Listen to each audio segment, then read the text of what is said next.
Welcome to Nurse Burnout Solutions, the show that empowers you to beat stress, reclaim your energy, and discover lasting fulfillment in your nursing career. I'm your host, Betty McLean. I'm a nurse with over 20 years of experience, and I'm also a certified life and certified burnout coach. I'm here to share expert insights with you, a lot of practical tools, and some inspiring stories. So join me as we navigate the challenges of a career in healthcare, and I help you find renewed purpose and resiliency, one episode at a time. Okay, so welcome to the podcast. If you have ever told yourself, I just need more discipline, like I can't live like this anymore, something has to change, but you're already exhausted, this episode's for you. So a lot of us fall into this pattern, right? Where we want to change our lives. We get this idea. We're like, okay, I'm going to do, we craft this perfect plan and we start doing the things, right? And we're following the plan. We're following the meal preps. We're doing the workout. We're doing whatever the thing is, right? And we start getting tired. We start missing a few of the workouts. We start following those old habits of eating and drinking, whatever. So we get tired, we push a little harder, we start shaming ourselves for falling into that same old pattern. And we find ourselves watching mindless reel after reel after reel, watching TV and just hitting next episode. We end up doing these falling into the same old habits. We burn out, we give up, right? We tell ourselves the problem is we're not disciplined enough, right?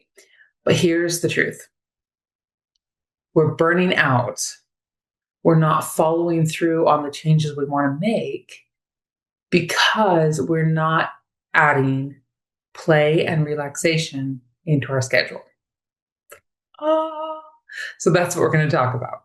So when it comes to rest and relaxation and play, there is actually a ton of research on how really we become more productive when we add in play and unstructured time to our day.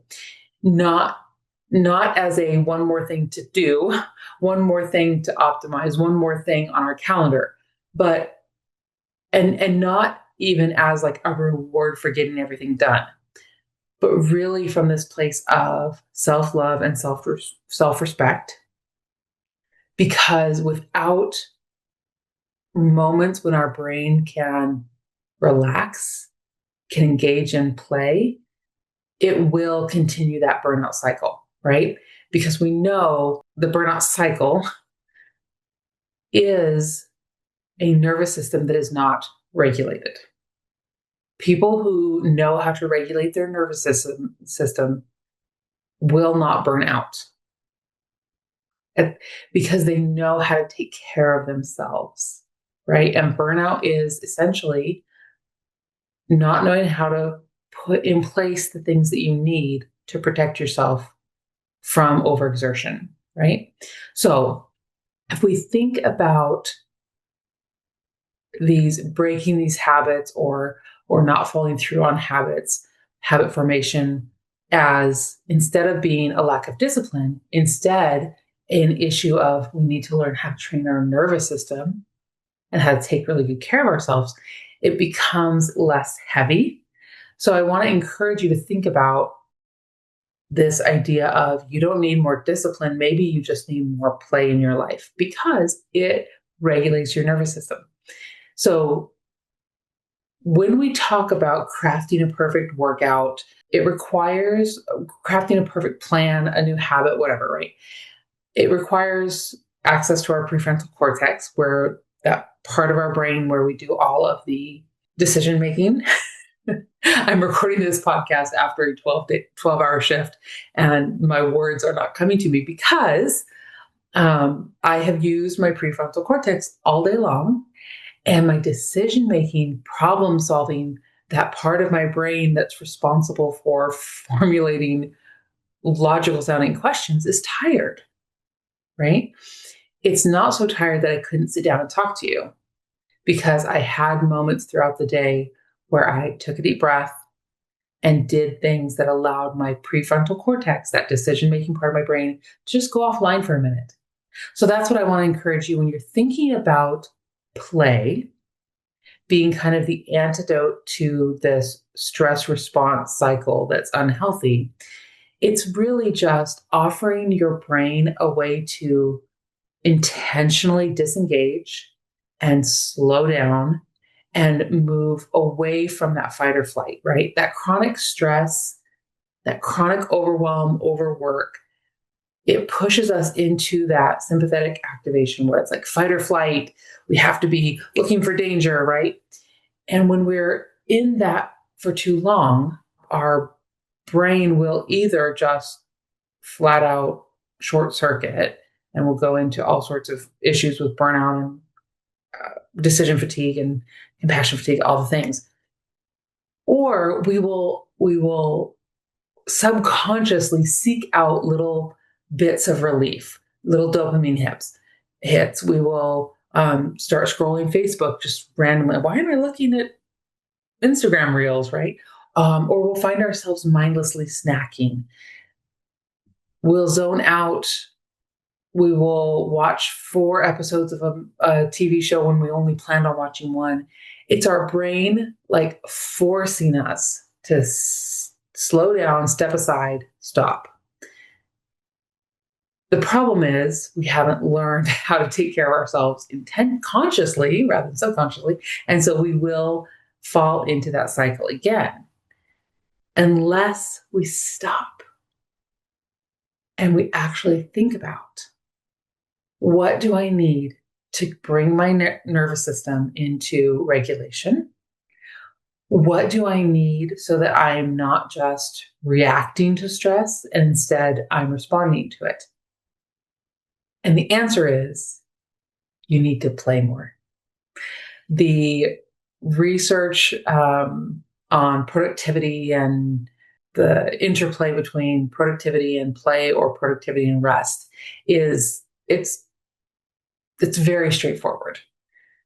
Any Google search, any articles out there, the link is very clear. When we take time to slow down, engage in activities that connect us to other people, connect us with nature, anything that creates a playful state helps our nervous system regulate and helps us come back to whatever problem that we're facing with more resilience, more creativity, better hormone balance, right? Our cortisol isn't spiked, our adrenaline isn't spiked. We actually are a little more calm, grounded. So that you may be like thinking, okay, yeah, that sounds good, right? You can go look all those things up. It's all very appropriate. Most of the studies that have been done that I was able to find were more related to like work and productivity, team dynamics, things like that. But it can all be applied to personal goals and to your own internal teamwork that's going on, right, in our body. When we have play, intentional play, it strengthens those neural pathways in the brain. It heightens problem solving parts of our brain. And again, it helps with that emotional regulation. So play is fabulous, right? So you're not a 3-year-old.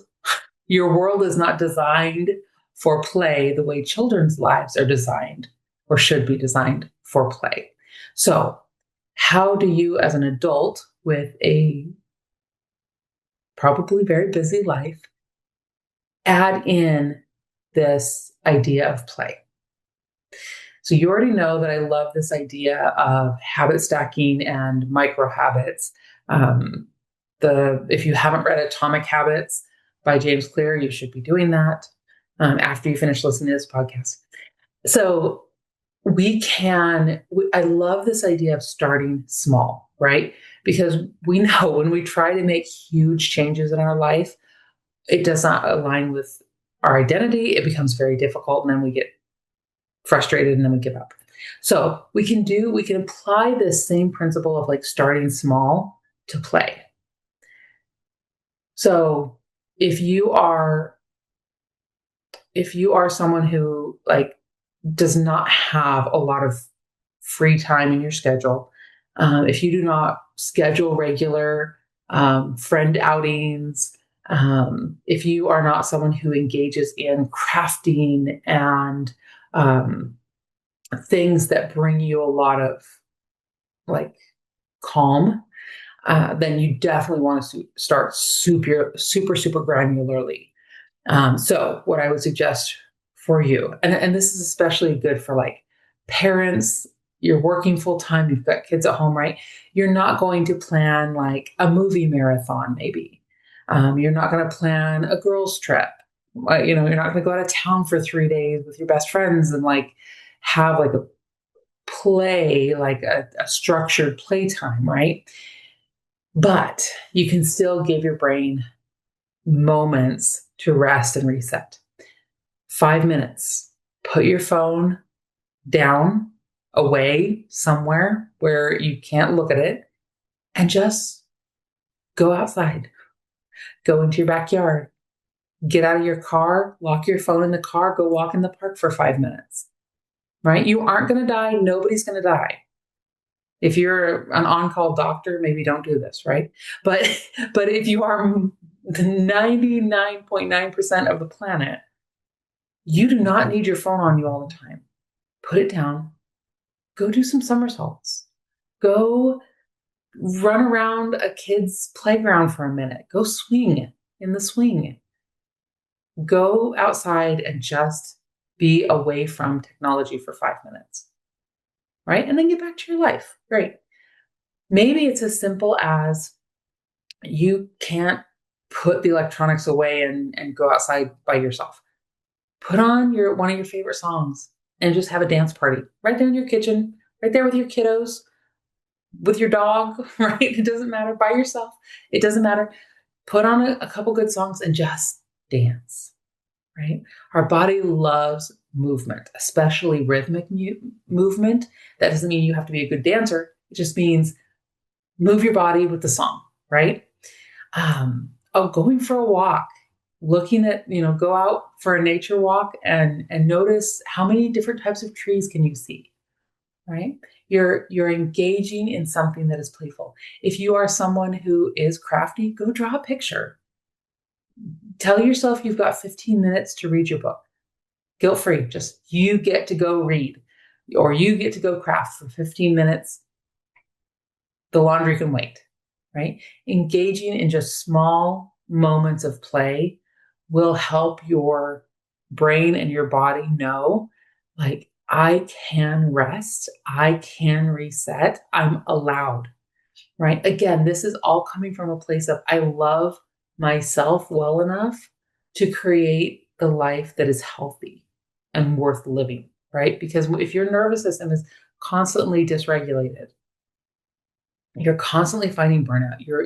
You're having a very difficult time creating new habits or new structures, right? So rather than from a place of shame and trying to beat yourself into this new thing, love yourself well enough to take a 3-minute dance break. Love yourself well enough to say, I am going to go watch. I'm going to go have a movie marathon, but I'm going to do it intentionally. And if I notice that I'm not doing my laundry, I'm not going to beat myself up about it because I've decided this is my playtime. This is the time where I'm just going to relax and I'm going to intentionally be present in whatever I'm doing, right? I'm knitting a scarf that I've always wanted to knit, or I'm, playing with my new watercolors that I got for Christmas and still haven't got out and played with, right? Do those activities intentionally and not because you're trying to avoid the stress and the overwhelm, right? That difference of like, you might want to intentionally sit and scroll through Facebook. You might want to sit and watch, 20 minutes of Instagram reels, right? No judgment. Whatever you do it intentionally from a place of fun and lightness, and don't allow yourself to beat yourself up about it, right? Because there will be a part of your brain that will be like, you should be being productive. You should be doing the laundry. You should be, throwing the ball for the dog, whatever. And when you hear that come up, notice it and be like, yeah, but not right now, later, because you will get to it eventually. Just don't allow the shame to become part of your play. Notice it, be like, yeah, I know. I hear you. That's my old way of thinking. Today, I'm spending 15 minutes doing my artsy thing. Today, I'm going to do 2 dance breaks. And I'm not going to shame myself for that, because this is part of being a productive, healthy adult who does not burn out. It's part of it. You'll hear the little dissenting voice, and you just have to be the adult and be like, we don't shame ourselves anymore, because we're learning to love ourselves well. We're learning to treat ourselves the way we treat other people, right?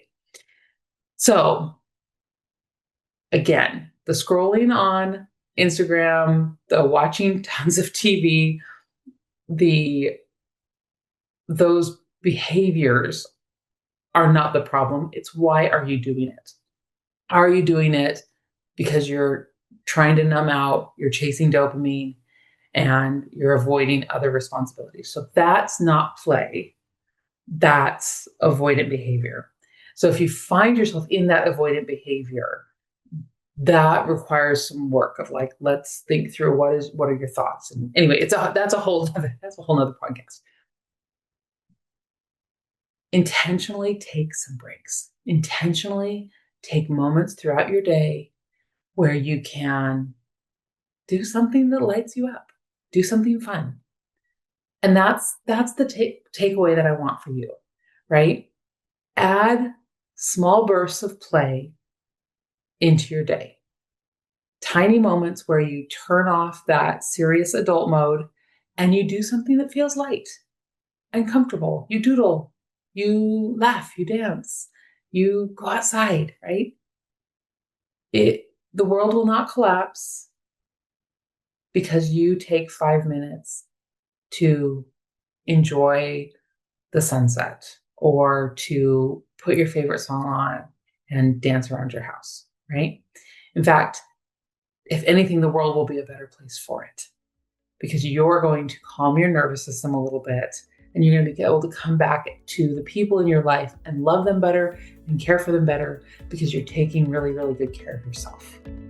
So that's what I have for you today. I hope you are having a beautiful day wherever you are, and I will talk to you next time. Thanks for listening today to Nurse Burnout Solutions. Remember, I really believe that all stress is manageable and burnout is not inevitable. If you are struggling with stress or in burnout, I can help. Check out the show notes for ways that we can connect and get you the support that you deserve.